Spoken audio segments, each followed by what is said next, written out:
அஸ்ஸலாமு அலைக்கும் வரஹ்மத்துல்லாஹி வபரகாத்துஹு. நோயாளிகளை நலம் விசாரிப்பது நம் அனைவரின் மீதுள்ள கடமையாகும். அதை பற்றி பார்ப்போம். இஸ்லாம் வெறும் ஆன்மீகத்தை மட்டும் கூறக்கூடிய மார்க்கம் அல்ல. மாறாக இஸ்லாம் முழு வாழ்க்கை திட்டத்தையும் எடுத்துக்காட்டக்கூடிய மார்க்கமாகும். மனித சமுதாயத்தின் அமைதிக்கு முழு வழிகாட்டி இஸ்லாம் ஆகும். சமுதாய நலன்களை முக்கியப்படுத்துவதிலும் மனித நேயம் வளர்ப்பதிலும் பிறர் உரிமைகளை பேணுவதிலும் இஸ்லாம் முன்னிலை வகிக்கிறது.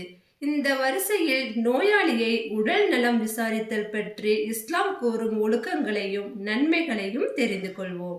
நோயுற்ற ஒரு முஸ்லிம் சகோதரரின் உடல் நலம் விசாரித்தல் கடமையாகும். ஒருவர் நோயுற்றால் இயல்பிலேயே அவருடைய மனதில் கவலையும் சஞ்சலமும் குடிகொண்டு விடுகின்றது. அதுவும் கொஞ்சம் பெரிய நோயாக இருந்தால் சொல்ல தேவையே இல்லை. படபடப்பும் பயமும் அதிகரித்துவிடும். வீட்டில் உள்ளவர்களின் நிலையோ அதைவிட மோசமாக இருக்கும்.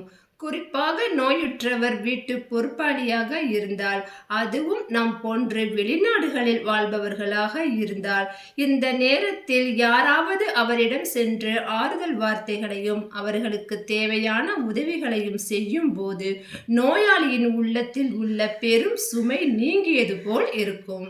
இதை அனுபவ ரீதியாக நம் வாழ்வில் பார்க்கிறோம். இது போன்ற உயர் நோக்கங்களை கருதியே நோயாளியை உடல் நலம் விசாரிப்பதை இஸ்லாம் கடமையாக்கி இருக்கின்றது. நோயாளியை சந்திக்க சென்றவர் அவரின் சுகநிலையை விசாரித்து அவரின் நோய் நீங்க அல்லாஹ்விடத்தில் துஆ செய்ய வேண்டும். இன்னும் அல்லாஹ்வின் சோதனைகள் வரும்போது பொறுமை கொள்வதையும் அதன் சிறப்புகள் பற்றியும் அவரிடம் கூற வேண்டும். எந்த வார்த்தைகளை பேசினால் அவர் சந்தோஷம் அடைவாரோ அந்த வார்த்தைகளைத்தான் பேச வேண்டுமே தவிர அவரின் மனதில் சஞ்சலத்தை ஏற்படுத்தும் வார்த்தைகளை முற்றாக தவிர்த்து கொள்ள வேண்டும். முஹம்மத் நபி ஸல்லல்லாஹு அலைஹி வஸல்லம் அவர்கள் 7 விஷயங்களை மக்களுக்கு ஏவினார்கள். அதில் 1, நோயாளியை உடல் நலம் விசாரித்தல். 2, ஜனாசாவை நல்லடக்கம் செய்ய பின் தொடர்ந்து செல்லுதல். 3, தும்மியவர்க்கு யர்ஹமுகல்லாஹ் என கூறி துஆ செய்தல். 4, சத்தியம் செய்தவரின் சத்தியத்தை அது நன்மையானதாக இருந்தால் அதனை நிறைவேற்றி வைத்தல். 5, அநீதி இழைக்கப்பட்டவருக்கு உதவி செய்தல். 6, அழைப்பு கொடுத்தவருக்கு விருந்துக்கு பதிலளித்தல். 7, சலாமை மக்களிடையே பரப்புதல் ஆகிய 7 விஷயங்களையும் ஏவினார்கள். நபி ஸல்லல்லாஹு அலைஹி வஸல்லம் அவர்கள் கூறினார்கள், நிச்சயமாக கியாமத் நாளில் அல்லாஹ் மனிதர்களை அழைத்து, ஆதமின் மகனே, நான் நோய்வாய்ப்பட்டிருந்தேன், நீ ஏன் என்னை உடல் நலம் விசாரிக்கவில்லை என கேட்பான். அப்பொழுது அடியான், என் இரட்சகனே, நான் உன்னை எவ்வாறு நலம் விசாரிக்க முடியும்? நீயோ அகிலத்தாரின் இரட்சகனாக இருக்கிறாய் என்று பதிலளிப்பான். அப்பொழுது அல்லாஹ், என் அடியான் நோய்வாய்ப்பட்டிருந்தான், அவனை நீ உடல் நலம் விசாரிக்கவில்லை என்பதை நீ அறிவாயா என்று கூறுவான். ஆதமின் மகனே, நான் உன்னிடம் உணவை கேட்டேன், நீ எனக்கு உணவளிக்கவில்லை என்று அல்லாஹ் கேட்பான். அதற்கு அடியான், என் இரட்சகனே, நான் எவ்வாறு உனக்கு உணவளிக்க முடியும்? நீயோ அகிலத்தாரின் இரட்சகனாக இருக்கிறாய் என்று கூறுவான். அதற்கு அல்லாஹ், என் அடியான் ஒருவர் உன்னிடம் உணவை கேட்டான், நீ அவனுக்கு உணவை அளிக்கவில்லை என்பதை நீ அறிவாயா? நீ அவனுக்கு உணவளித்திருந்தால் அவனிடம் என்னை நீ பெற்று கொண்டிருப்பாய் என்பதை அறிவாயா என்று கூறுவான். ஆதமின் மகனே, நான் உன்னிடம் எனக்கு தண்ணீர் புகட்டுமாறு வேண்டினேன், நீ எனக்கு தண்ணீர் புகட்டவில்லை என்று அல்லாஹ் கூறுவான்.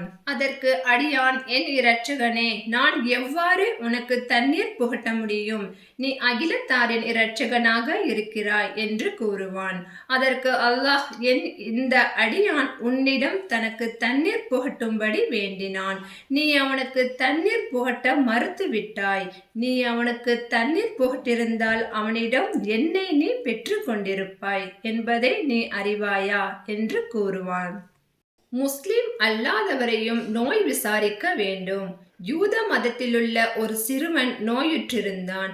அவனை நோய் விசாரிப்பதற்கு சென்றிருந்த நபி ஸல்லல்லாஹு அலைஹி வஸல்லம் அவர்கள் அப்பையனின் தலைப்பக்கமாக உட்கார்ந்து அப்பையனிடம், நீ இஸ்லாத்தை ஏற்றுக்கொள் என கூறினார்கள். அப்பையனின் தலைப்பக்கம் நின்று கொண்டிருந்த தன் தந்தையை அப்பையன் பார்த்தான். அபுல் காசிமுக்கு கட்டுப்படு என அப்பையனின் தந்தை கூறினார். அப்பையன் இஸ்லாத்தை ஏற்றுக்கொண்டார். என் மூலம் அப்பையனை நரகத்திலிருந்து பாதுகாத்த அல்லாஹுக்கே எல்லா புகழும் என கூறியவாறு எழுந்து சென்றார்கள். நபி ஸல்லல்லாஹு அலைஹி வஸல்லம் அவர்கள் கூறினார்கள், நோயாளிகளை உடல் நலம் விசாரியுங்கள், பசியாளிக்கு உணவளியுங்கள், கைதியை உரிய ஈட்டுத் தொகை வழங்கி விடுதலை செய்யுங்கள். நபி ஸல்லல்லாஹு அலைஹி வஸல்லம் அவர்கள் கூறினார்கள், ஒரு முஸ்லிம் தன் சகோதரரை உடல் நலம் விசாரித்தால் அவரிடமிருந்து அவர் திரும்பும் வரை குர்பத்துல் ஜன்னாவில் ஆகிடுவார். அல்லாஹ்வின் தூதரே, குர்பத்துல் ஜன்னா என்றால் என்ன என்று அவர்களிடம் கேட்கப்பட்டது. அதற்கு அவர்கள், அது சுவர்க்கத்தில் பறிக்கப்பட்ட கனிகள் ஆகும் என்று கூறினார்கள். ஒரு முஸ்லிம் சகோதர முஸ்லிமை நலம் விசாரிக்க காலையில் செல்வாரேயானால் 70,000 மலக்குகள் அவருக்காக மாலை வரை துஆ செய்வார்கள். அவர் மாலையில் நலம் விசாரிக்க சென்றால் காலை வரை 70,000 மலக்குகள் அவருக்காக துஆ செய்வார்கள். அவருக்கென சுவனத்தின் கனிகள் தயாராக வைக்கப்படும் என்று நபி ஸல்லல்லாஹு அலைஹி வஸல்லம் அவர்கள் கூறினார்கள். நோயாளி தன் நோய் பற்றி மற்றவர்களிடம் கூறுவதில் தவறில்லை. நோயாளி தனக்கு ஏற்பட்டிருக்கும் நோய் பற்றி பிறரிடம் கூறுவதில் ஏதும் தவறில்லை. ஆனால் அல்லாஹ்வின் விதியை மறுக்கும் முகமாகவும் அந்த அல்லாஹ்வின் சோதனையை வெறுத்து பேசுவதும் தவறாகும். நபி ஸல்லல்லாஹு அலைஹி வஸல்லம் அவர்கள் காய்ச்சலாக இருந்த பொழுது நான் அவர்களிடம் சென்றேன். அப்பொழுது அவர்களை தொட்டு பார்த்தேன். பிறகு நான், தாங்கள் கடினமான காய்ச்சலால் கஷ்டப்படுகிறீர்கள் என்று கூறினேன். அதற்கு நபி ஸல்லல்லாஹு அலைஹி வஸல்லம் அவர்கள், ஆம், உங்களில் 2 பேருக்கு ஏற்படும் காய்ச்சல் எனக்கு ஏற்படுகிறது என கூறினார்கள் என்று அப்துல்லாஹ் பின் மசூத் ரலியல்லாஹு அவர்கள் அறிவிக்கிறார்கள். ஒரு காட்டெருமை நோய்வாய்ப்பட்டிருந்த பொழுது நபி ஸல்லல்லாஹு அலைஹி வஸல்லம் அவர்கள் அவரை உடல் நலம் விசாரிக்க சென்றிருந்தார்கள். அவர்கள் நோயாளியை உடல் நலம் விசாரிக்க சென்றால், லாஃபஸ் தஹூருன், இன்ஷா அல்லாஹ், பரவாயில்லை, அல்லாஹ் நாடினால் குணமாகும் என கூறுவார்கள் என்று அப்துல்லாஹ் பின் அப்பாஸ் ரலியல்லாஹு அவர்கள் அறிவிக்கிறார்கள். நபி ஸல்லல்லாஹு அலைஹி வஸல்லம் அவர்கள் தங்கள் குடும்பத்தினரில் சிலரின் உடல் நலத்தை விசாரிப்பார்கள்.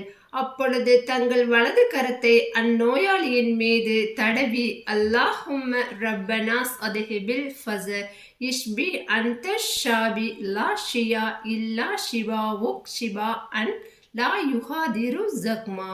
பொருள்: இறைவா, மக்களின் இரட்சகனே, கஷ்டத்தை போக்கி வைப்பாயாக, நோயை விட்டு குணமளிப்பாயாக. நீயே குணமளிப்பவன். உன் குணமளித்தலை தவிர வேறு குணமளித்தல் கிடையாது. அதை எந்த நோயையும் விட்டு வைக்காது என்று கூறுவார்கள். இதை ஆயிஷா ரலியல்லாஹு அன்ஹா அவர்கள் அறிவிக்கிறார்கள். இப்னு அப்பாஸ் ரலியல்லாஹு அவர்கள் அறிவிக்கிறார்கள், நபி ஸல்லல்லாஹு அலைஹி வஸல்லம் அவர்கள் ஒரு கிராமவாசியை நலம் விசாரிக்க சென்றார்கள். நபி ஸல்லல்லாஹு அலைஹி வஸல்லம் அவர்கள் நலம் விசாரிக்க சென்றால், கவலைப்பட வேண்டாம், இறைவன் நாடினால் இது உங்கள் பாவத்தை கழுவி உங்களை தூய்மைப்படுத்திவிடும் என்று கூறுவார்கள். எனவே நம் உறவினர்களை மட்டும் உடல்நலம் விசாரிக்க வேண்டும் என்று எண்ணக்கூடாது. உறவினர் அல்லாதவர்களையும் உடல்நலம் விசாரிக்க வேண்டும் என்று இஸ்லாம் நமக்கு வலியுறுத்துகிறது. ஏனென்றால் மாற்று மத சகோதரர்களையும் கூட நபி அவர்கள் உடல்நலம் விசாரிக்க சென்றிருக்கிறார்கள். ஆகவே உடல்நலம் விசாரித்தல் முஸ்லிமான அனைவரின் மீதுள்ள கடமையாகும். எனவே ஒரு சில பேரிடம் சண்டையிட்டு பேசாமல் இருக்காங்க. அந்த மாதிரி இருக்கக்கூடாது. ஏன்னா சண்டை போட்டு பேசாம இருக்கிறவங்க கூட நான் அவங்க கிட்ட பேச மாட்டேன், அதனால போய் பார்க்க மாட்டேன்னு சொல்றாங்க. அந்த மாதிரி இருப்பது கூடாது. கண்டிப்பாக போய் பார்க்கணும். அதனால நமக்கு அதிக நன்மைகள் தான் கிடைக்கும். நாம் அனைவரும் நலமோடு வாழ்வதற்கு அல்லாஹ்விடத்தில் துஆ செய்வோம். இறையச்சத்தோடு வாழ்வோம். மறுமையில் வெற்றியாளராவோம். அஸ்ஸலாமு அலைக்கும் வரஹ்மத்துல்லாஹி வபரகாத்துஹு.